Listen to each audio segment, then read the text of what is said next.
अच्छा। और 112 में से सिर्फ 5 बिके हुए थे। तो मैंने 107 अपार्टमेंट्स में से मेरे ख्याल से 100 अपार्टमेंट 2 महीने या 3 महीने के अंदर बेच दिए थे। आप सेल्स भी थे भी नहीं उस समय? मुझे कोई आइडिया नहीं था सेल्स कैसे होती है। 2003 में गुड़गांव सेक्टर 56 पे खत्म हो जाता था। अब ये वहां से शुरू हो रहा है। वहां से शुरू हो रहा है। और उसकी वजह से कॉर्पोरेट्स आते रहे। दिल्ली में कोई जगह नहीं थी किसी के पास। अगर दिल्ली में मैं कुछ करना चाहता तो मैं कहाँ बनाता बिल्डिंग। बहुत लोगों ने कोशिश करी, बीकाजी कामा प्लेस के पास में कुछ बिल्डिंग्स बनी और जगह बनी। आज की तारीख में अगर कोई बिल्डर चाहे तो कस्टमर से इंटरेस्ट चार्ज कर सकता है उसी रेट पे जिस पे कस्टमर चार्ज करेगा डीले पे। तो जब लोग बेचते हैं Dwarka expressway 0 kilometre from Delhi, अरे भाई दिल्ली जाना किसने है? वो लोग गुड़गांव आ रहे काम करने। तो आज आपका गुड़गांव अभी भी और मेरे हिसाब से आने वाले 5-10 साल में golf course and golf course extension road is going to be the real place to invest. तो बड़ा मार्केट में चीजें फैली हुई है कि there is fake promises in real estate.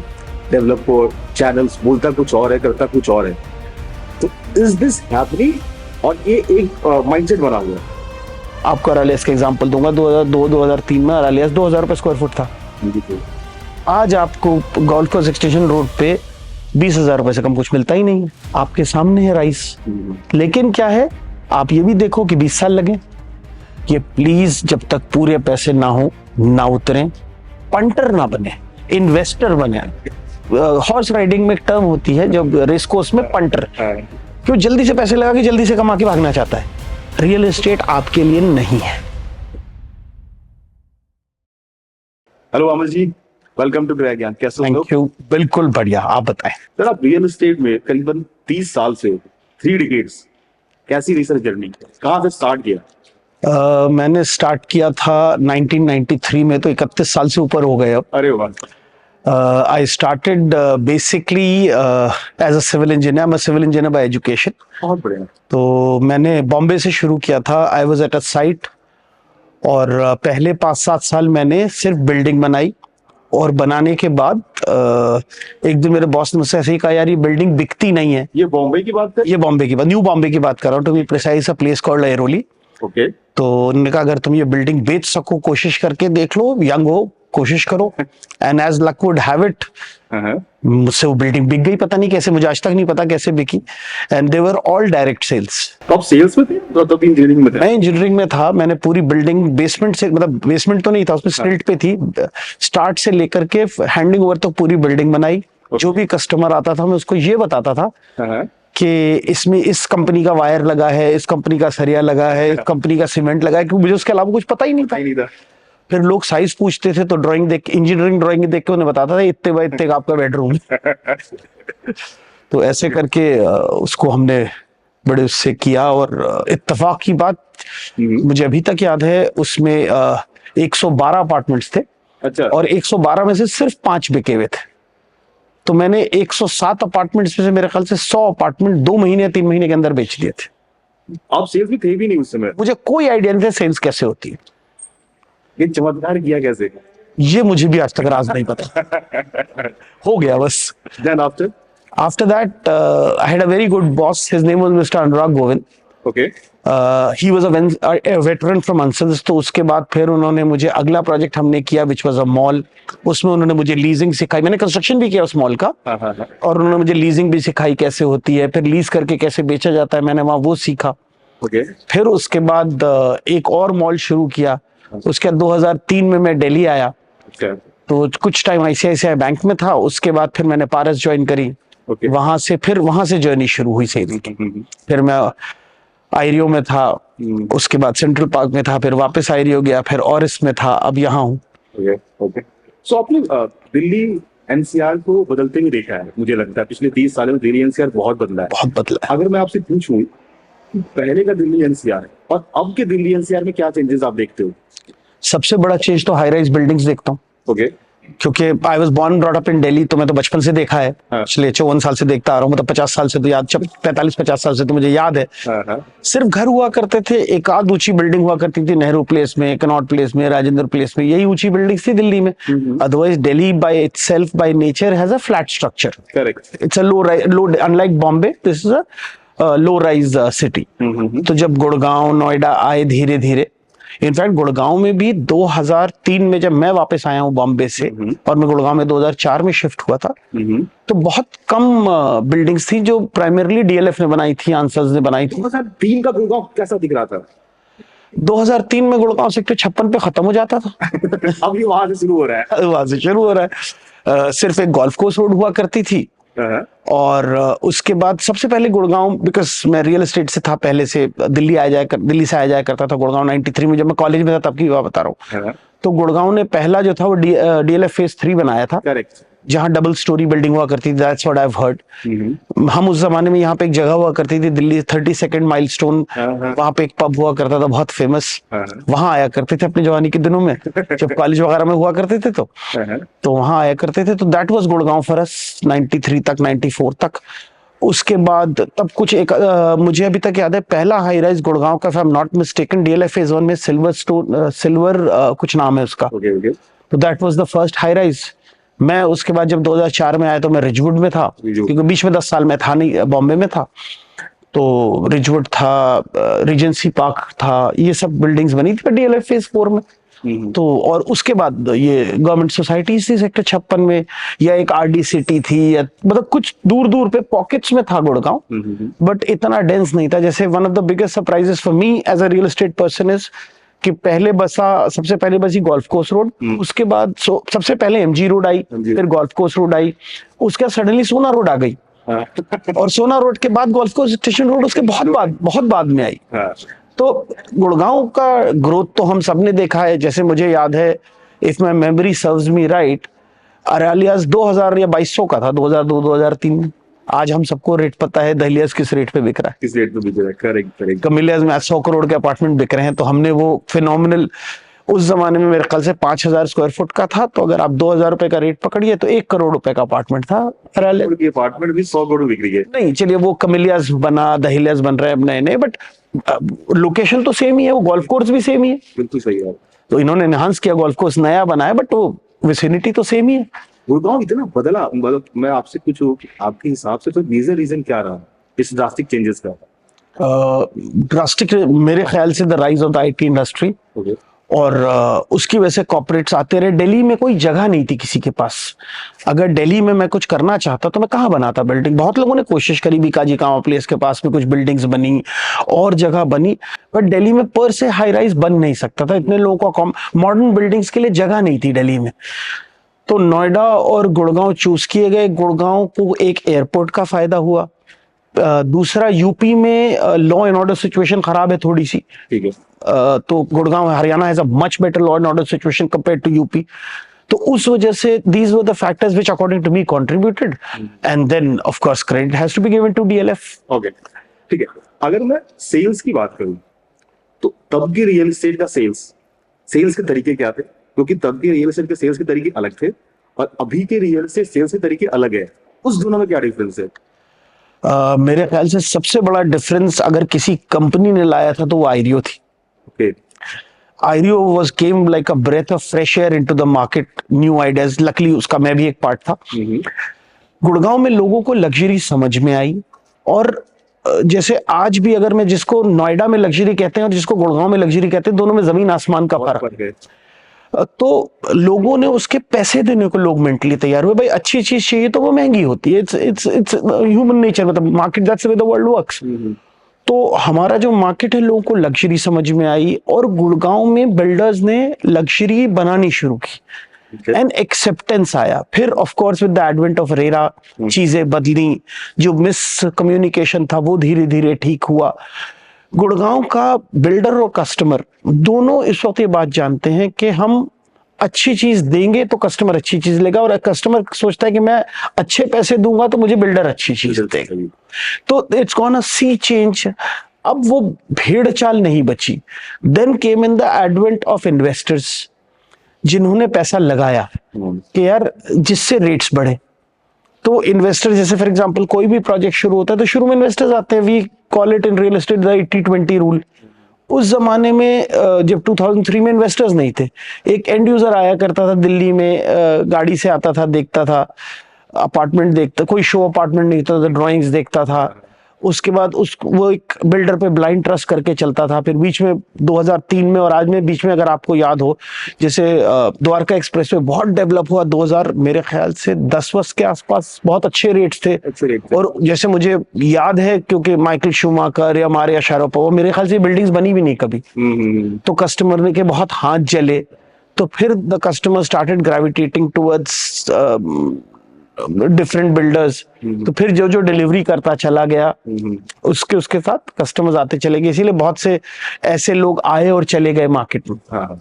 RERA से भी काफी चेंजेस आए, बहुत चेंजेस आए रेरा से, कस्टमर कॉन्फिडेंस आया रेरा से। जो इरोड हो गया था, मैंने जो आपको पीरियड बताया, उस पीरियड में कस्टमर कॉन्फिडेंस बिल्कुल इरोड हो गया था। जैसे for example even a big company like Emaar, चलो it was never Emaar Dubai से एक लिमिट, एमआर एमजीएफ थी, वो एमआर तो थी ही नहीं, बट लोगों को एक ट्रस्ट था जो लोगों ने दुबई में देखा था, तो उससे लोगों को ये लगता था कि हाँ यार देखो क्या चीज बनेगी यहाँ पे। उनके भी प्रोजेक्ट्स डिले, 5-5 साल डिले हुए, 10-7 साल जो भी ड्यूरेशन डिले हुए, तो कस्टमर कॉन्फिडेंस बिल्कुल हिला हुआ था। तो फिर कस्टमर्स का कॉन्फिडेंस रेरा ने वापस जीता। रेरा मुझे लगता है कि सिर्फ कस्टमर्स के लिए नहीं, बिल्डर्स के लिए भी है। मतलब बिल्डर्स के साइड से देखो तो ऐसा होता है कि रेरा अगर प्रोजेक्ट डिले हो रहा है तो कस्टमर्स कंप्लेन कर सकता है रेरा में, तो कस्टमर्स को बेनिफिट उठा सकता है रेरा से। बिल्डर्स क्या बेनिफिट ले सकता है रेरा से? आज की तारीख में अगर कोई बिल्डर चाहे तो कस्टमर से इंटरेस्ट चार्ज कर सकता है उसी रेट पे जिस पे कस्टमर चार्ज करेगा डीले पे। तो पहले क्या होता था कि कस्टमर्स जो थे वो अपने डिले को तो देखते नहीं थे, दोनों साइड से था। बिल्डर डबल चार्ज करता था जो कस्टमर को देता, उससे डबल क्या 10 गुने भी चार्ज करते थे। एक वो पैरिटी आ गई। दूसरा, कस्टमर अगर बिल्डर का प्रोजेक्ट नहीं बिक रहा है तो कस्टमर भी उसका फायदा उठाता था। एक टाइम आया था बिल्डर्स के लिए बड़ा बुरा था, जब कस्टमर्स ने कोर्ट्स में जा करके मेजर कंपनसेशन, फ्लैट की कॉस्ट कंपनसेशन में ले ली और फ्लैट भी ले लिया, तो बिल्डर को डबल, बहुत से बिल्डर्स बंद हो गए उस चक्कर में। तो वो दोनों तरफ नुकसान कर रही थी वो चीज। आज कम से कम there is a level playing field. तो अगर आप एज अ बिल्डर डिलीवर कर रहे हैं और अच्छे प्रोडक्ट बना रहे हैं तो कोई कमी है ही नहीं। Gurgaon is known for its luxury real estate. Correct. अगर अभी की गुड़गांव की बात करो तो मैं आपसे सलाह लेना चाहूंगा, पूछना चाहूंगी कौन सा एरिया है जो अभी इन्वेस्टमेंट के लिए अगर कस्टमर चाहता है कि गुड़गांव में कहीं इन्वेस्ट करना है तो किस एरिया में भी इन्वेस्ट कर सकता है? मेरे तजुर्बे में, not at the risk of agitating other people, I will say this, मैं जब 2003 में गुड़गांव में 4 में गुड़गांव में शिफ्ट हुआ था, मैं उस जमाने में आईसीआईसीआई बैंक में काम किया करता था, झंडे वाला मेरा ऑफिस हुआ करता था। ठीक है। तो यहां से जब हम सुबह दिल्ली जाते थे तो भीड़ हुआ करती थी, क्योंकि हर आदमी जो गुड़गांव में, मुझ जैसे मिडिल क्लास लोग आए थे उस वक्त, जिन्होंने घर इसलिए लिया था क्योंकि यह सस्ता था। तो हम यहाँ से दिल्ली जाया करते थे नौकरी करने। आज की तारीख में लोग दिल्ली से आते हैं यहाँ नौकरी, आज उल्टा है, दिल्ली से मेरे ऑफिस में आधे लोग दिल्ली से आते हैं। तो जब आप दिल्ली से आ रहे हो गुड़गांव में तो ट्रैफिक लगता है, और दिल्ली जा रहे हैं इसमें सुबह में ट्रैफिक नहीं लगेगा, शाम को रिवर्स हो जाता है। तो जब लोग बेचते हैं द्वारका एक्सप्रेस में 0 किलोमीटर फ्रॉम दिल्ली, अरे भाई दिल्ली जाना किसने है, वो लोग गुड़गांव आ रहे हैं काम करने। तो आज आपका गुड़गांव अभी भी, और मेरे हिसाब से आने वाले 5-10 साल में, golf course and golf course extension road is going to be the real place to invest. Dwarka expressway में क्या है, सिर्फ प्रॉक्सिमिटी टू दिल्ली या प्रॉक्सिमिटी टू एयरपोर्ट। ठीक है, कुछ लोग होते होंगे who live out of the suitcase, but एक आम person doesn't live out of a suitcase. We all go do our job, you might do a business और अ जॉब, बट आप हो यहीं लोकल में। तो आप यहाँ से 30 किलोमीटर दूर क्यों रहना चाहोगे जब आपने यहाँ काम करने आना है? तो बीट्स मी, बट ठीक है, hats off to the marketing people जिन्होंने लोगों को कन्विंस कर दिया 0 kilometre from Delhi is good, और लोग इन्वेस्ट कर रहे हैं। ठीक है, best of luck to them. So according to you golf course road और golf course extension road, correct? ठीक, ओके। अब there are so many developers who are offering luxury projects. हर बंदा, हर डेवलपर अभी जो मार्केट में आ रहा है वो कह रहा है लग्जरी लेके आ रहे हैं। तो अब एक लग्जरी की डेफिनेशन क्या है, पहले आप मुझे वो बताएं। दूसरी बात कि अब फिर किस डेवलपर पे बिलीव करें, क्योंकि सब लग्जरी है। मेरे हिसाब से with the advent of RERA आप सब पे बिलीव कर सकते हैं। लग्जरी के नाम पे देखिए, कस्टमर को अब ये समझ में आ गया है, जैसे मैं अगर टेलीकॉम, हम सबके पास मोबाइल फोन है, आप के पास अगर पैसा है जेब में तो आप एप्पल या सैमसंग की खरीद, एस सीरीज सैमसंग की या जो फोल्ड वगैरह जो आते हैं, या एप्पल खरीदते हो। क्यों खरीदते हो? क्योंकि आपको ये बात समझ में आ चुकी है कि ये प्रोडक्ट अच्छा है। ऐसा नहीं है जो सस्ते फोन होते हैं वो खराब होते हैं, बट जो आपके महंगे फोन्स हैं उनकी क्वालिटी बेटर है। Okay. तो जब आप पैसा दे रहे हो तो आप क्वालिटी मांग रहे हो, और क्वालिटी देने में कोई तकलीफ नहीं, क्वालिटी महंगी आती है। तो अगर कस्टमर महंगी चीज खरीदने को तैयार है तो बिल्डर को महंगी चीज, जैसे फॉर एग्जांपल हमारे जमाने में जब मुझे अगर मेरे बचपन का याद करूं तो शायद किसी एक आध बहुत रईस आदमी के घर में लटियंस दिल्ली में एक इटालियन मार्बल लगा होता था। आज हर जितने घर बन रहे हैं सब में इटालियन मार्बल लगा है, and it's a thing of luxury, it shines better, it looks better, हर चीज अच्छी है इटालियन मार्बल। जैसे एग्जांपल वुडवर्क पहले आता था कुछ भी लगा दो। एक जमाना था जब हमारे पुराने घरों में असली लकड़ी लगती थी, अब धीरे धीरे बीच में फिर खराब लकड़ी लगनी शुरू हुई, फिर वो गत्ते वाली प्लाई लगनी शुरू हो गई, बट अब लोगों को समझ में आया वो खराब हो जाती है। तो अगर मैं बिल्डर को अच्छे पैसे दूंगा तो क्यों नहीं बेस्ट प्लाई लगा के या बेस्ट प्रोडक्ट लगा करके हमें देगा। तो जब कस्टमर पैसे को देने को तैयार तो बिल्डर उसको चीज देने को तैयार। तो आज की तारीख में मुझे लगता है सारे डेवलपर्स जो हैं इस एरिया में, अगर जिनकी बात करूं, मुझे लगता है सब आपको लग्जरी दे रहे हैं। बिल्कुल सही बात है। और इसीलिए आप देखिए तो किसी के माल है ही नहीं बेचने के लिए। आप हर एक का देखिए, हमारे पास भी 100 यूनिट बचे खाली, अब लेस देन 100 इनफैक्ट। तो महीने भर में हमारे पास भी माल बेचने को नहीं होगा। मेरा सवाल ये है, कस्टमर पॉइंट ऑफ व्यू से अगर मैं एक बायर और मुझे एक्सटेंशन रोड में प्रॉपर्टी लेनी है और एक्सटेंशन रोड में हर डेवलपर के पास लग्जरी है, फिर मैं कैसे डिसाइड करूं कि मैं किसके पास जाऊं? क्योंकि हर का price range 5 CR to 7 CR के बीच में है, तो मैं कैसे डिसाइड करूं कि मुझे किस डेवलपर के पास जाके अपना प्रोजेक्ट लेना है? आपको बिल्डर जो है वो अपना आपको एक फील दे सकता है, डेवलपर कोई भी। आप उसका ब्रोशर देखिए, उसमें स्पेसिफिकेशंस पढ़िए, आप उसके बाद उसका जाकर के सैंपल देखिए, अगर उसने बनाया है तो आप उससे समझिए, उससे आपको एक फील आ जाती है। और मुझे किसी ने बहुत पहले, मैंने कहीं एक लाइन पढ़ी थी, रियल एस्टेट सिर्फ 3 चीजों से बिकता है, लोकेशन, लोकेशन और लोकेशन। तो किसकी लोकेशन अच्छी है, किसका प्रोजेक्ट में हाई डेंसिटी नहीं है, मतलब सेम जगह पे अगर आप गुड़गांव में देखते हैं तो सेम जगह पे 2000 घर भी हैं, सेम एरिया में 1000 घर भी हैं, तो आप कौन सा लेना चाहेंगे, चॉइस आपकी है। लग्जरी ऑब्वियसली मींस के आपको अम्यूनिटीज यूज करने वाले कम लोग होंगे तब, क्योंकि फिनिशेस तो तकरीबन सबके ऑलमोस्ट सेम ही हैं। कोई भाई जैसे फॉर एग्जांपल आप नीचे ग्रीन्स किस में ज्यादा है, आपको सर्विसेज कौन अच्छी दे रहा है, आफ्टर मतलब बनने के बाद किसके जगह ज्यादा है, किसके पास सर्विसेज बेटर हैं, आप यही सब चीजें देखेंगे। क्योंकि भाई सब तैयार करें, आप एक चेकलिस्ट तैयार करें, फिर टिक करें किसकी आपकी क्या रिक्वायरमेंट है। जैसे फॉर एग्जांपल आप 40 माले की बिल्डिंग, हमारे यहाँ 40 माले की बिल्डिंग है और उसमें 2 ही लिफ्ट्स हैं, और हमारे यहाँ जैसे 4 लिफ्ट्स हैं, तो अब आप खुद डिसाइड कर लें कौन सी लिफ्ट जल्दी आएगी। चाहिए 4 लिफ्ट चाहिए, नहीं हो सकता कोई 6 भी दे रहा हो तो उसमें और जल्दी आ जाएगी लिफ्ट। आपकी जरूरत के हिसाब से क्या फिट बैठ रहा है आपके प्रोजेक्ट। हाँ, आप किसी की 10 माले की बिल्डिंग और वो 2 लिफ्ट दे रहे हैं तो ठीक है, कुछ गलत नहीं। मैं किसी से बायस होकर बात नहीं कर रहा, मैं एक जेनरिक आपको ऑनेस्ट फीडबैक दे रहा हूं एज अ कस्टमर। आपको क्या करना चाहिए वो आपका डिसीजन है। मैं तो ऑब्वियसली कहूंगा मेरा प्रोडक्ट बेस्ट है, बट वो डिसीजन आपका है कि आप उसको किस तरह से देखते हैं। आज क्रेस्ट में, जिस जमाने में क्रेस्ट में मेरे ख्याल से 4 लिफ्ट्स हैं, जब क्रेस्ट बिक रहा था शुरू में, तो अगर मेरी my memory serves me right, शायद 10,000 और 12,000 रुपए का रेट था या 15,000 रुपए का रेट था। आज 50,000 रुपए में क्रेस्ट नहीं मिलता, क्योंकि जब बन गया उसमें लिफ्ट्स लग गई, अब लोगों को मजा आ रहा है। लेकिन क्या था, सस्ते के चक्कर में जाके 2 बिल्डिंग वाला घर खरीद, 2 लिफ्ट वाला घर खरीद लिया, अब आप इंतजार में खड़े। तो लग्जरी क्या है, लग्जरी यही है कि आपको लाइफ इजी हो जाए और क्वालिटी बेटर हो जाए। ठीक है। सो एक कस्टमर जब कोई प्रॉपर्टी लेने आता है ना, तो एक उसके मन में डर सा होता है, डर पेपर वर्क का डर, एक्स्ट्रा चार्जेस, हिडन कॉस्ट का डर, तो ये काफी डर लेके आता है एक किसी बिल्डर के पास। तो इस डर को कस्टमर कैसे दूर करे? इसके 2 पहलू हैं। डर दूर करने का बहुत आसान तरीका है कि आपके जो रेरा एग्रीमेंट में लिखा होगा वही होगा। आपको बिल्डर के पास अगर आप जाएं तो आप उससे ऑल इंक्लूसिव कॉस्ट पूछें। ठीक है। पहले क्या होता था, जैसे मैं आपको एक छोटा सा एग्जांपल दूं, अगर मान लीजिए मेरा रेट 21,000 रुपए है, उसके अलावा मेरा 150 रुपए का IFMS है उसके ऊपर, उसके अलावा हमारा कोई चार्ज नहीं है।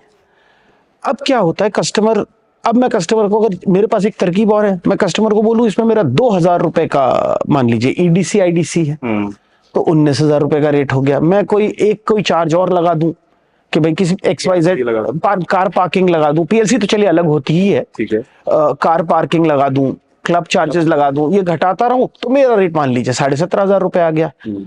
अब मैं एडवर्टाइज करूं 17,500 का। पहले ये होता था रियल एस्टेट में, अब धीरे धीरे डेवलपर्स को ये समझ में आया, जिसे हमें समझ में आया, आई एम श्योर सबको समझ में आ गया है कि यार कस्टमर को फाइनल प्राइस बता दो, मेरा प्रोडक्ट 5.05 CR का है, ऑल इंक्लूसिव। इसमें 2 कार पार्क्स हैं आपके पास क्लब मेंबरशिप फ्री है।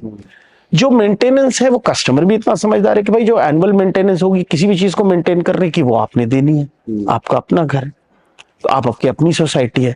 Eventually the developer will hand it over to you, RWA आपको हैंड ओवर हो जाएगी, जैसे पुरानी बिल्डिंग्स में आप चलाइए अपने हिसाब से। कई बार कस्टमर कंप्लेन रहता है कि मुझे ये चार्जेस बताया ही नहीं गया, मुझे पोजीशन पे ये चार्जेस समझ आती है, अच्छा अब ये चार्जेस भी लग रहा है। नहीं, देखिए अच्छे डेवलपर्स जो हैं वो ये नहीं लगाते। अब जैसे फॉर एग्जांपल, अब जैसे मान लीजिए मेरे यहाँ एक बिजली का मीटर लगना है, तो वो आप भारतीय सरकार में जाके जमा करेंगे, वो मीटर लगा देंगे आपके DHBV एनालिसिस है हमारे यहाँ, वो मीटर लग जाएगा।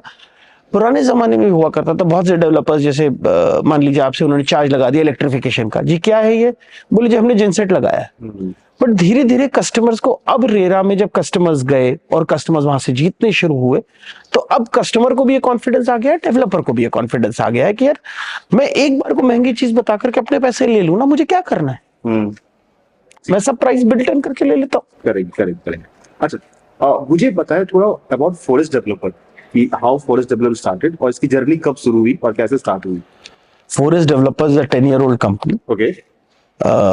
It was started by Mr. Sanju Bedana, a young man, 24 years at that time, very enterprising. Okay. He pioneered the concept of 500 square yard floors in Gurgaon. अच्छा, तब तक कोई गुड़गांव में रिस्क लेता नहीं था। nobody knows that. हाँ, it's very few people know this. तो he pioneered that and he started doing that and he was very successful at it.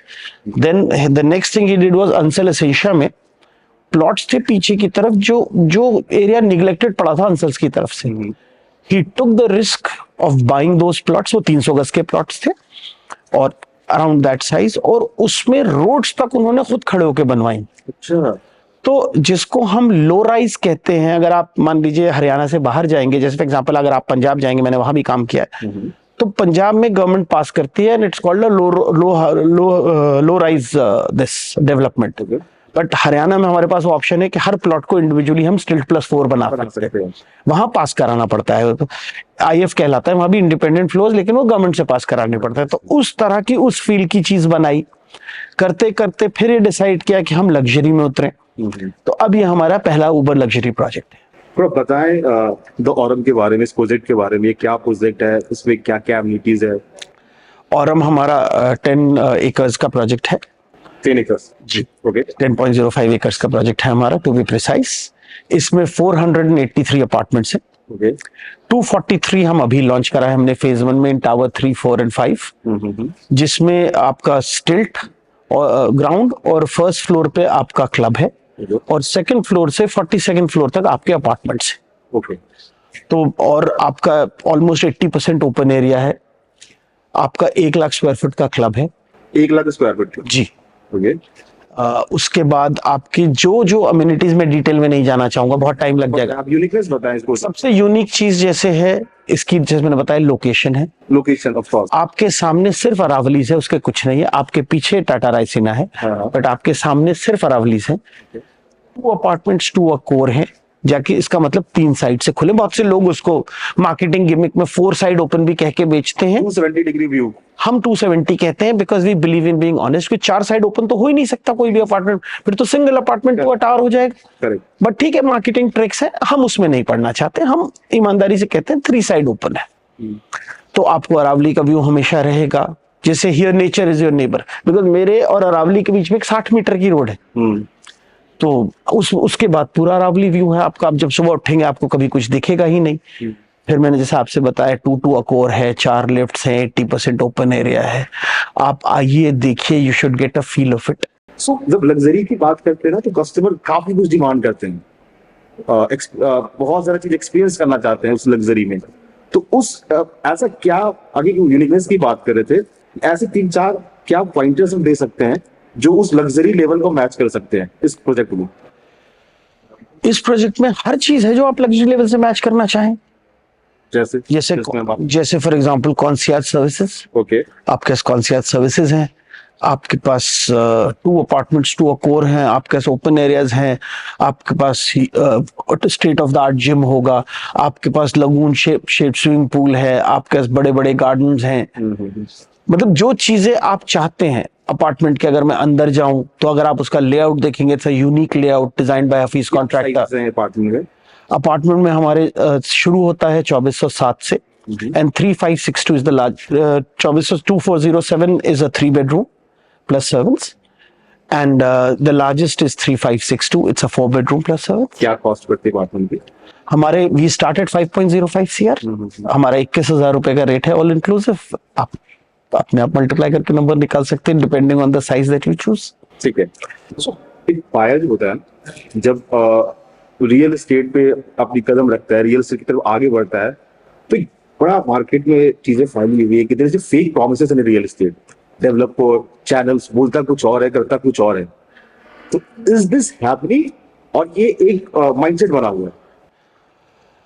दो चीजें हैं, पार्ट ऑफ इट देखिए पहले बहुत होता था, with the advent of RERA धीरे धीरे बहुत कम हो गया है। तो कहता है ना, हम सेल्स करने के लिए कभी कभार कुछ फेक प्रॉमिसेस हो जाता है from the side of developer और maybe from the side of the channels.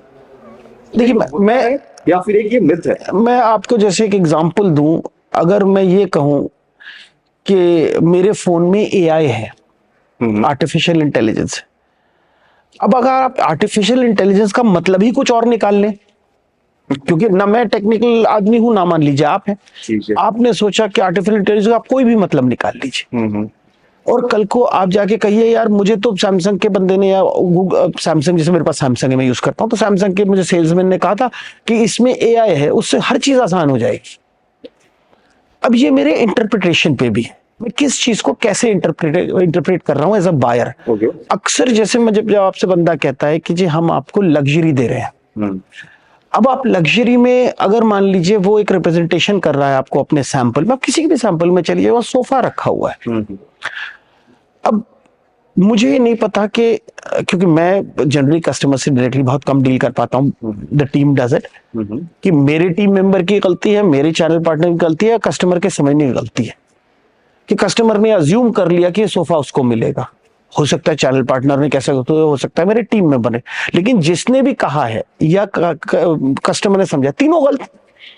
तो normally we educate the team, we educate the channel partners, we try and tell the customer as much as possible this is for representation only, तो उसको बता देते। कभी कदार कुछ चीज ऐसी होती है प्रोजेक्ट बनते बनते आपका, कभी कदार मान लीजिए कि जैसे आपकी रेलिंग बननी थी, एक एग्जांपल दे रहा हूँ, रेलिंग बननी थी, कोई नया मटेरियल आ गया, जैसे फॉर एग्जांपल ग्लास में बेटर क्वालिटी आ गई, तो अब ग्लास लगा दिया, नहीं जैसे ग्लास रेलिंग ही है, अब उसमें बेटर क्वालिटी आ गई, तो अक्सर क्या होता है आपके इंटरप्रिटेशन के ऊपर है। मैंने आपसे कहा कि सर ये बेटर क्वालिटी का, अब टेक्नोलॉजी चेंज होती रहती है हर दिन, तो 4 साल 5 साल में जब तक ये डिलीवर होगा, तो मैंने ये बेटर चीज लगा दी। हो सकता है आपको लगे मैंने आपसे फेक प्रॉमिस किया कर दिया जी, उस वक्त तो इन्होंने ये बोला था, ये लगा के दिया है, अब कुछ और चेंज ही कर दिया, कुछ और चेंज कर दिया। तो वो नॉर्मली हम कोशिश यही करते हैं, जैसे फॉर एग्जाम्पल अगर आप देखेंगे तो एग्रीमेंट में लिखा होता है, फॉर एग्जाम्पल मेरे यहाँ में ग्रोहे की फिटिंग्स दे रहा हूँ बाथरूम में, ग्रोहे और इक्विवेलेंट इसलिए लिखते हैं हम रियल एस्टेट में, कल को मान लीजिए ग्रोहे कंपनी इंडिया छोड़ के चली गई और ये उस company he out of service हो गई, तो मैं कहां से दे दूंगा आपको ग्रोहे? फिर आप चेंज करोगे, तो मजबूरी है मेरा चेंज करना। अब आप कहें मैंने तो फेक प्रॉमिस किया था, हाँ मेरा प्रॉमिस फेक जब है जब ग्रोहे इंडिया में हो और मैं ना दे रहा हूं। तो इस अक्सर इट इज बोथ साइड, कभी कदार कस्टमर के समझने में भी गलती हो जाती है, बट आज की तारीख में डेवलपर को भी कोई तकलीफ नहीं है, बिकॉज जब हम आज बता के आपको बेच रहे हैं तो हमने भी बिल्ट इन की हुई अपनी कॉस्ट में। बिल्कुल सही बात है, बिल्कुल सही बात है। Many people think that real estate investment is a long term investment. Definitely. Long term profit कमा सकते हो रियल एस्टेट से, और अगर रियल एस्टेट प्रॉपर्टी आप बाय करते हो तो आप एक लॉन्ग टर्म इसको होल्ड करो, क्या ये सही है? दूसरा, क्या हम शॉर्ट टर्म गेन भी कुछ कर सकते हैं रियल एस्टेट में? शॉर्ट टर्म से पैसे बना सकते हैं या नहीं बना सकते हैं? मेरा मानना यह है कि 2 तरह के इन्वेस्टर्स होते हैं जो मेरी समझ कहती है, जिनको मैं जब लोगों से उठता बैठता हूं। एक इन्वेस्टर वो होता है जो 100 रुपए की अगर प्रॉपर्टी, मान लीजिए 1 करोड़ रुपए की प्रॉपर्टी लेने निकला है, 10 करोड़ की प्रॉपर्टी लेने निकला है, उसकी जेब में 10 करोड़ होते हैं या उसकी बैंकिंग लिमिट होती है 10 करोड़ की चीज लेने की। एक होता है जो मान लीजिए 10 करोड़ की प्रॉपर्टी निकला है, उसकी टोटल नेटवर्थ ही 1 करोड़, बस 1 करोड़ रुपए कहीं से इकट्ठा कर लिया और जाकर लगा लिया 10% कि अब मैं इसको बेच लूंगा 2-3 महीने में, 4 महीने में और पैसे पलट लूंगा। मैं सारों को ये करते देखता हूँ। मेरी सलाह उनको हर एक को ये होती है, प्लीज ये काम मत कीजिए। अगर आप 10 करोड़ का अपार्टमेंट खरीद रहे हैं तो आपके पास मीन्स होने चाहिए 10 करोड़ रुपए के। अगर नहीं है तो कृपया ये काम ना करें, क्योंकि दुनिया है। मैंने जैसे आपसे किया, मैंने यही आज से, अगर मैं अगेन गुड़गांव के बेस्ट अपार्टमेंट्स का लूं, जैसे फॉर एग्जांपल 1 करोड़ रुपए का हुआ करता था आपका अरालियास, आज आपने 100 करोड़ का कमिलियास भी सुना है। आज से ज्यादा नहीं, मैं 4 साल पहले अगर करूं तो कमिलियास बिकता नहीं था, डीएलएफ वाले परेशान थे। There was a time जो उन्होंने अपार्टमेंट, वो तो of course there a big company, they could do it, उन्होंने बेयर शेल बेच करके सारे इंटीरियर सबका कंप्लीट किया अपने आप, जब नहीं बिके थे उनके उसके से। तो in such a big name and such a big project they were doing it, it would not sell. अब इमेजिन आप जैसा कोई बंदा जिसका सिर्फ 1 करोड़ रुपए था, उसने लगा दिया और मार्केट नहीं उठी, तो developer is well with in his right, भाई उसने तो बिल्डिंग बनानी है, वो आपसे पैसे मांगेगा, चार्ज करेगा नहीं आपसे, आप पैसे दोगे नहीं। अब आपके पास 2 ही चॉइसेस हैं, और एज पर रेरा भी आपकी 10% फोरफिट हो जाएगी जब आप पैसे नहीं करोगे। फिर आप कल को कहोगे बिल्डर चोर है, मेरे साथ गलत हो गया, मेरे साथ गलत हो गया रियल एस्टेट में। तो भाई आप कह सकते हो क्योंकि आपका पैसा था, लेकिन सच्चाई ये है बिल्डर ने तो लगा दिया। भाई पहले जमीन खरीदी, कंस्ट्रक्शन किया, सब चीज में पैसा लगता है। अब मान लीजिए बिल्डिंग खड़ी होती जा रही है, आप क्या चाहते हो, बिल्डर आपसे 1 करोड़ रुपए लेके 10 करोड़ के अपार्टमेंट के लास्ट तक वेट करे?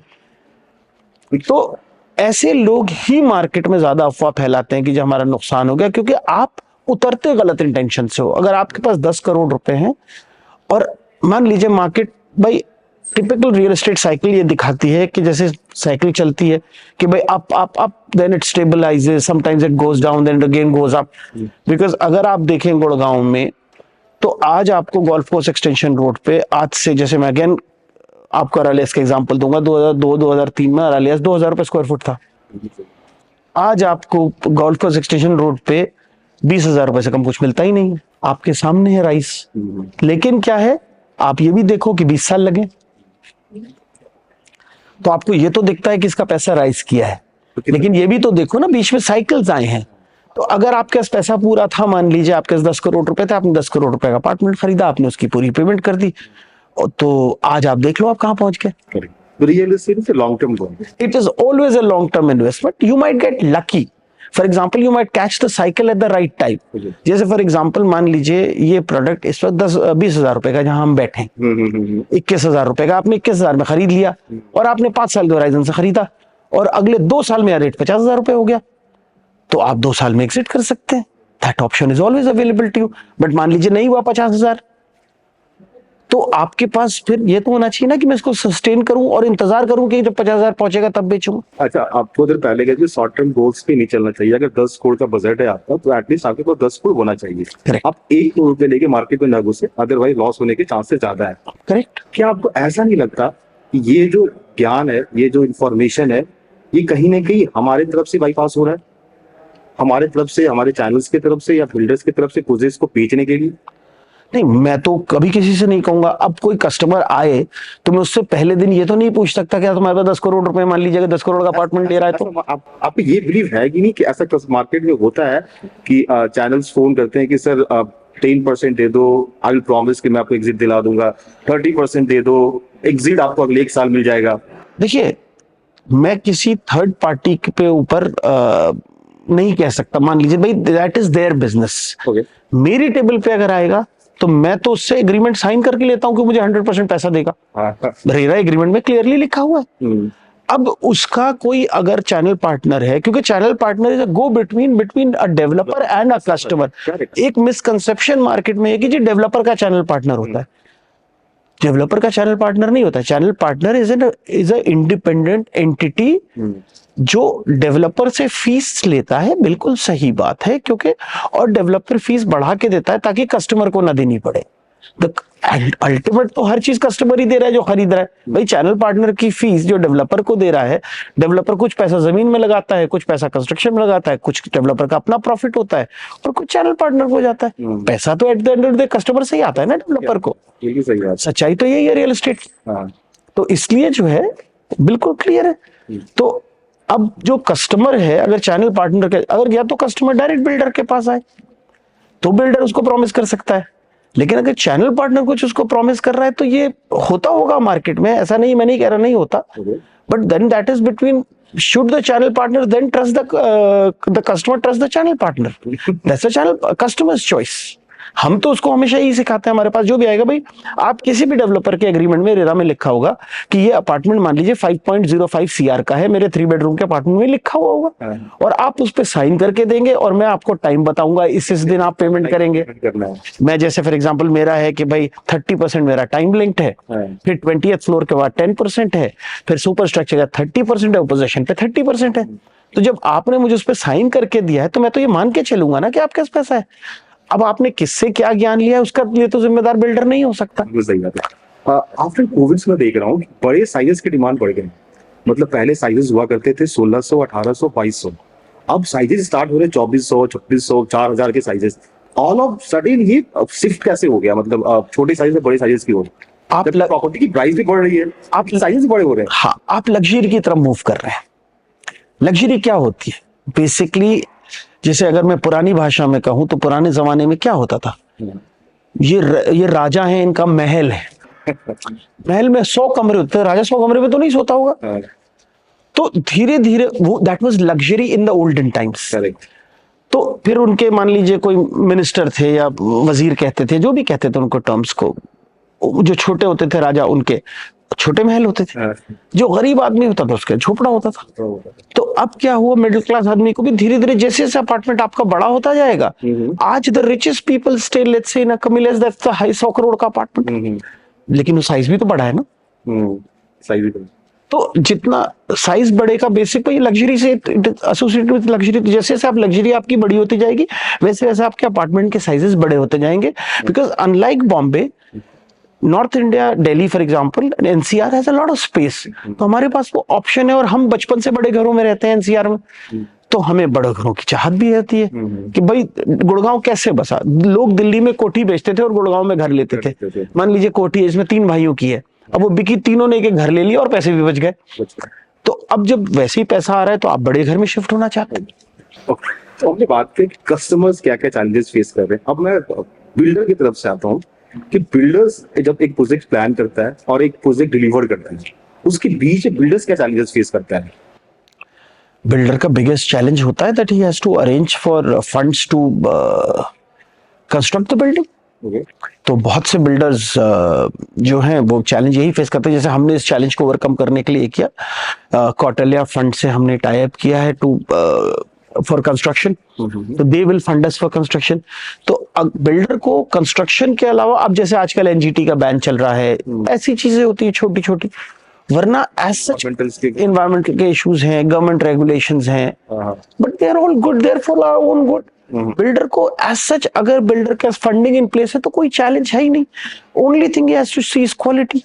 और जब कस्टमर पैसा दे रहा है तो आज को डेवलपर भी एक कोशिश करता है कि अच्छे से अच्छे प्रोफेशनल्स को एंगेज करे और अच्छे से अच्छा काम करके दे। सो अभी गुड़गांव रियल एस्टेट का ट्रेंड किस तरफ शिफ्ट हो रहा है और अगले 5 साल में आप इसको, इस ट्रेंड को किस तरफ देखते हो? ट्रेंड लग्जरी, देखिए India as a country is growing, we are a booming economy at the moment, we are growing very fast. तो जब आपके पास पैसा आता है तो आप कितनी गाड़ियां रख लोगे, आप कितने नए कपड़े ले लोगे, कितना खा लोगे, आके अपने घर feel, house is a feel good factor.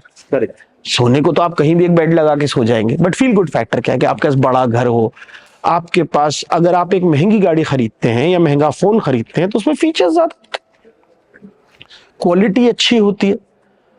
ऐसे ही घर है, जब आप बड़ा घर खरीदेंगे, उसमें अच्छी चीजें लगाएंगे, उसको अच्छी तरह डेकोरेट करेंगे तो आपको अच्छा लगेगा, that is luxury for you. So मैं इसको बढ़ते देख रहा हूं, जैसे जैसे इकोनॉमी बढ़ती जाएगी आपको लग्जरी की आदत ज्यादा होती जाएगी। जैसे जब मैं बचपन में था तो एयर कंडीशनर्स नहीं थे, हम दिल्ली में रहते थे तो हम पंखे में सो लेते थे और कूलर लगा था हमारे घर में, हम उसमें सोते थे। गांव जाते तो हम छत के नीचे सोया करते थे, हवा बिजली नहीं आती तो पंखा भी नहीं चलता था। आज मेरा बच्चा जो है वो बगैर एसी के सोने के बारे में सोच भी नहीं सकता।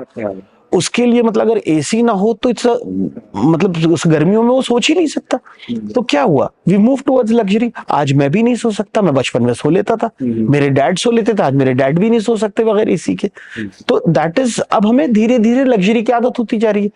ये आदतें बढ़ती रहती हैं और आप देखेंगे ये तो अभी शुरुआत है। अभी आप अपनी पॉपुलेशन देखिए और आप घर का नंबर देखिए। अभी मुझे नहीं लगता इंडिया में अगले 10 से 20 साल में ग्रोथ स्लो भी होगी। हो सकता है चलेगी, स्टैग्नेट होगी, फिर चलेगी, फिर स्टैग्नेट होगी। बट अगर आप देखें जो हमारी पॉपुलेशन आज एग्जिस्टिंग पॉपुलेशन है उसके हिसाब से कितने कम घर है हमारे पास। और जैसे ही हमारे पास पैसा आएगा ऑब्वियसली हम घर चाहते हैं, चाहिए, तो वो हमारी जरूरत है, तो नीड है, हमारी नीड है। आप छोटे घर में रह रहे हैं, मान लीजिए आप बड़े घर में रह रहे हैं, मैं छोटे घर में रह रहा हूँ, कल को आपके पास पैसा आएगा आप और बड़े घर में जाएंगे, मैं भी बड़े घर में जाऊंगा, मेरे पास पैसा आएगा, मेरी भी एस्पिरेशन वही है, हम सबकी एस्पिरेशन वही है। तो ये साइकिल चलती रहेगी। New people keep coming into cities, businesses keep growing, there are entrepreneurs, there are people who, आप देखिए कितना बिजनेस ग्रो किया पिछले 20 साल में गुड़गांव में। ऐसे ही मुझे नहीं लगता अगले 10-20 साल में, एटलीस्ट इन माय एस्टिमेशन, मुझे कोई कमी होते नजर नहीं आ रही अगले 10-20 साल। अगर तो आपने रियल एस्टेट में काफी काम किया, पिछले 30-31 साल से आप काम कर रहे हो। मैं 5 साल पहले चलता हूँ, रियल एस्टेट के 5 साल पहले मैं देखता हूँ कि वहाँ उस समय जब कोई प्रोजेक्ट लॉन्च होता था तो वो एक बेचने का टाइम होता था कि प्रोजेक्ट लॉन्च हो रहा है, उसके सैंपल अपार्टमेंट मिलते थे, प्रोजेक्ट पे लोग विजिट करते थे और धीरे धीरे 2-3 साल में आराम से 400-500 अपार्टमेंट बिकते थे। अब शिफ्ट हो गया, अब प्रोजेक्ट लॉन्च होता है, 3 दिन में प्रोजेक्ट सोल्ड आउट हो जाता है। ये लोग कौन नहीं ले रहे हैं? क्या ये इन्वेस्टर्स है, क्या ये एंड यूजर है, और ये पैसा कहाँ से रहा है? पैसा हमारी इकोनॉमी से आ रहा है। Our country is growing at a very fast pace और ये सब इन्वेस्टर्स ही हैं। अब इन्वेस्टर की डेफिनेशन क्या है मैं आपसे पूछता हूँ। मान लीजिए आपके पास एक स्टेडी सोर्स ऑफ इनकम है और आपके पास बैंक लोन लेने की कैपेसिटी है। एज अ डेवलपर हम फोरेस को ले लेते हैं। फोरेस ने आपको एक ऑप्शन दिया है, 30% पे अभी कर दीजिए, 10% आप करेंगे जब 20th फ्लोर बन जाएगा। आप भी एक कैलकुलेशन करेंगे, भाई 2 साल लगेंगे, मान लीजिए 1.5 साल लगेगा, 2 साल लगेगा, ऐसा जो भी टाइम फ्रेम है, या आप जाके डेवलपर से पूछेंगे कि भाई टाइम फ्रेम कितना टाइम फ्रेम अंदाजा है, वो भी आपको अंदाजा ही दे सकता है। बिकॉज कंस्ट्रक्शन में कैसे हो, आपको अल्टीमेट टाइम डेवलपर को देना पड़ता है रेरा में कि भाई 5 साल, जैसे मेरे प्रोजेक्ट का 5 साल है, मैं 5 साल में आपको डिलीवरी दे दूंगा। ठीक है, 20th फ्लोर कब बनेगा ये मैं आपको एक अंदाजा बता सकता हूँ। That is why I have linked it to construction your money. आपने कैलकुलेशन करा अपना कि मेरा ये पैसा मेरे पास आएगा, अब आपने उसको इन्वेस्ट कर लिया वो पैसा। अब आप बताइए, आप एंड यूजर हैं या इन्वेस्टर हैं?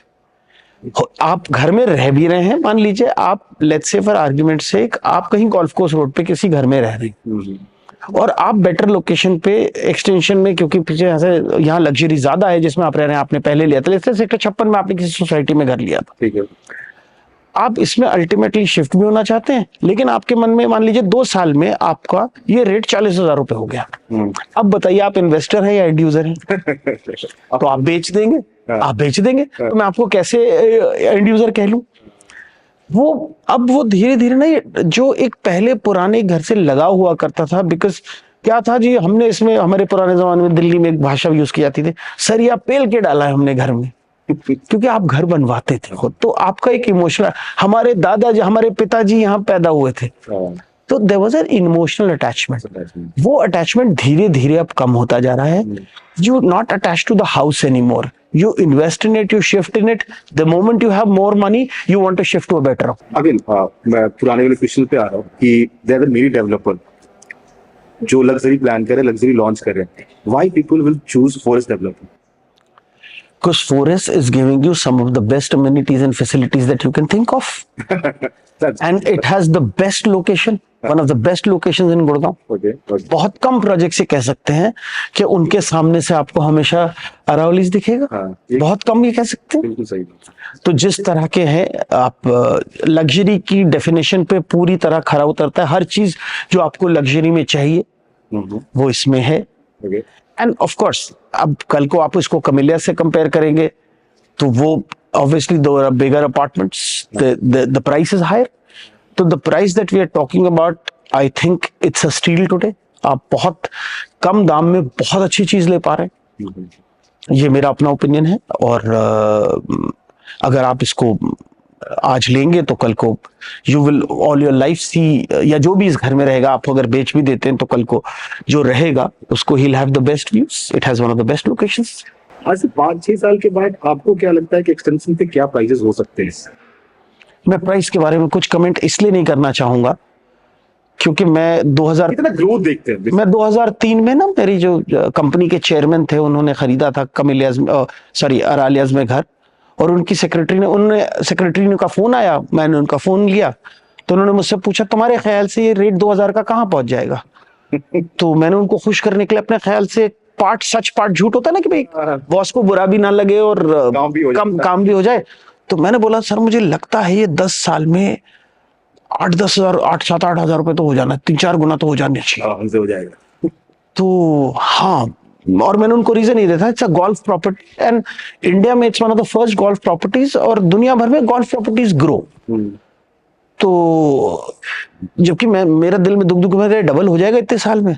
आज मैं और आप यहाँ बैठे हैं, आप देख लीजिए। तो इसलिए मैं किसी प्राइस पॉइंट पे कहना, मेरे ख्याल से ना वो एक सेल्स पिच हो जाती है।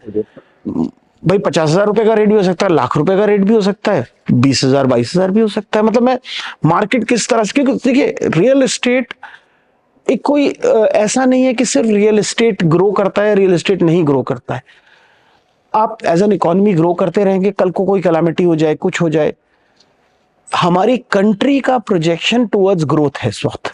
हमारे पास पॉपुलेशन का एडवांटेज है, हमारे पास एक ओपनिंग इकोनॉमी है, बूमिंग इकोनॉमी, हमारे पास there is a lot of scope for growth.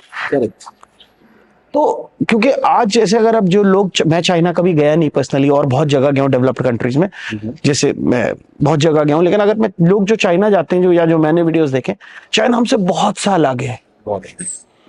तो हमारा क्या रीजन है कि वहां नहीं पहुंचेंगे? आज तो मुझे कोई नजर नहीं आता। तो ऐसे ही जो पिछले 20 साल में ग्रोथ हुई है, मैं नंबर्स नहीं कोई उससे अटैच करना चाहूंगा, जो पिछले 20 साल में ग्रोथ हुई है, मुझे सेम ग्रोथ अगले 20 साल तक नजर आती है। अब आपका अपना कैलकुलेशन, लेकिन मैंने 2011 वाला फेज भी देखा, 2010 वाला फेज भी देखा, मैंने कोविड से जस्ट पहले वाला फेज भी देखा जहां मार्केट स्टैग्नेंट था बहुत टाइम तक, लेकिन उसके फिर इट टेक्स ऑफ। तो मैं ये नहीं बता सकता आपको, अगर मुझे पता होता तो मैं शायद बहुत बड़ा आदमी होता, अगर एग्जैक्ट नंबर्स मुझे पता होते तो। जैसे कहते हैं ना शेयर मार्केट में जिसको पता हो, किसी को नहीं पता होता, नहीं पता होता। तो आप जज ही कर सकते हो। What piece of advice you'd like to give जो एक रेसिडेंशियल प्लान कर रहे हो अभी, या जो लिसनर्स अभी देख रहे होंगे इस पॉडकास्ट को, वो क्या रेसिडेंशियल कुछ प्लान कर रहे हो, तुमको क्या एडवाइस देना चाहते हो आप? मैं सबसे पहले एडवाइस तो यही देना चाहूंगा हर एक को कि प्लीज जब तक पूरे पैसे ना हो ना उतरें, पंटर ना बने, इन्वेस्टर बने। हॉर्स राइडिंग में एक टर्म होती है जब रेस कोर्स में, पंटर, क्यों जल्दी से पैसे लगा के जल्दी से कमा के भागना चाहता है। रियल एस्टेट आपके लिए नहीं है। आप अगर कर रहे हैं तो do at your own risk and peril. हम ये एडवाइस कभी किसी को नहीं करते कि आपके पास अगर पैसे का मतलब ये नहीं कि आपके सारे पैसे हो, अगर आपके पास उतनी बैंकिंग लिमिट्स हैं तो भी ठीक है। भाई जैसे मैं हूं, मैं आज आपसे 30% ही तो मांग रहा हूं, और 10% जब मांगूंगा जब 20वां फ्लोर हो जाएगा, उससे पहले तो मैं नहीं मांग रहा। अगर आपके 30% है, मान लीजिए आज, लेट्स से फॉर आर्ग्यूमेंट से, तो आपने अपना लगा दिया, आपको टाइम मिल गया 20th फ्लोर तक का, उस दौरान रेट बढ़ गया तो अच्छा है। अगर लेकिन उतरे, मेरी सलाह यही होगी, उतरे जब आपके पास 100% पैसा हो, या पैसे जमा करने का तरीका हो। जैसे बैंक लोन हो गया, या आपके पास कोई एग्जिस्टिंग प्रॉपर्टी है जिसको आप बेच के करना चाहेंगे, जैसे आपकी मर्जी है, जैसे आप करना चाहें, बट उसके बगैर ना उतरें प्लीज। ओके। सो गुड़गांव, जैसे आप लग्जरी की बात करें, गुड़गांव में हर कुछ लग्जरी है, हर कुछ महंगा हो गया है। तो एक कस्टमर, सो अभी रेसिडेंशियल की नहीं हम बात कर रहे, इन जनरल बात, रियल एस्टेट की बात कर रहे हैं। सो गुड़गांव जैसे मार्केट में किसी इन्वेस्टर को या किसी एंड यूजर को, या फिर कोई अपने पैसे लगाना चाहता हो, पार्क करना चाहता हो, तो कितना पैसा लेके उतरे मार्केट में? तो भाई इतने पैसे पड़े तो मैं रियल एस्टेट में कुछ ना कुछ रेसिडेंशियल, कमर्शियल, कहीं ना कहीं कुछ खरीद सकता हूँ।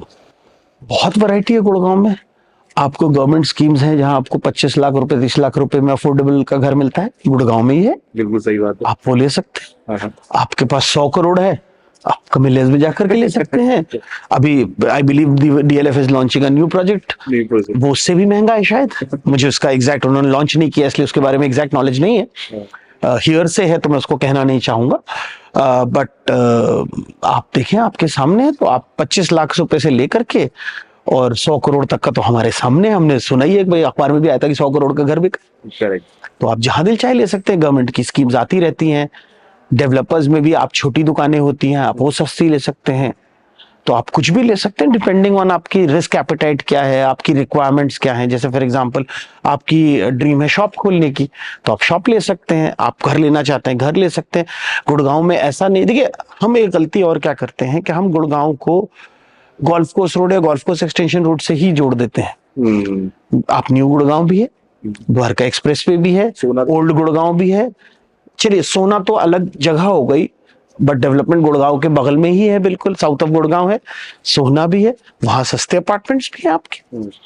तो ऐसा नहीं है। और आपका जैसे मैंने आपको बताया सेक्टर 56 में सोसाइटीज डेवलप हुई थी, मैं उसमें कोई लग्जरी वाली नहीं दे रहा हाउसेस, वो कोऑपरेटिव सोसाइटीज है, लोगों ने मिले पैसा बनाया और इकट्ठा किया, गवर्नमेंट से लैंड लिया और उसको बनाया, उसमें कुछ लग्जरी भी हो सकती है, बट जनरली प्राइमरी वहां पे लग्जरी नहीं है।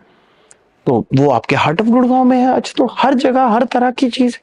ठीक है। तो sir they are very developer in Gurgaon जो लग्जरी बेच रहे हैं, तो why customer choose forest developer sir? मतलब फॉरेस्ट ही क्यों? फॉरेस्ट डेवलपर ही क्यों, सवाल बहुत बढ़िया है आपका। मेरे हिसाब से इसके कुछ रीजंस हैं। सबसे बड़ा रीजन, जो पहला रीजन है, रियल एस्टेट में सिर्फ 3 चीजों की वजह से, किसी कहीं मैंने सुना था, location, location and location. Okay. इस प्रोजेक्ट की location is one of the best locations. आपके सामने अरावलीज है, आप पूरी जिंदगी जब भी उठेंगे आपको दिखाई देगा, अरावली की व्यू आएगी, अरावली की व्यू आएगी। हम टैगलाइन कहते हैं very nature is your neighbour. Okay. और आपके लिए, आप देखिए, उसके अलावा इसमें हर वो अम्यूनिटी है जो किसी भी लग्जरी प्रोडक्ट में होनी चाहिए। जैसे for example the 3 apartments, 2 apartments to a core which are 3 side open. आपका अनहिंडर्ड व्यू है तीनों साइड से।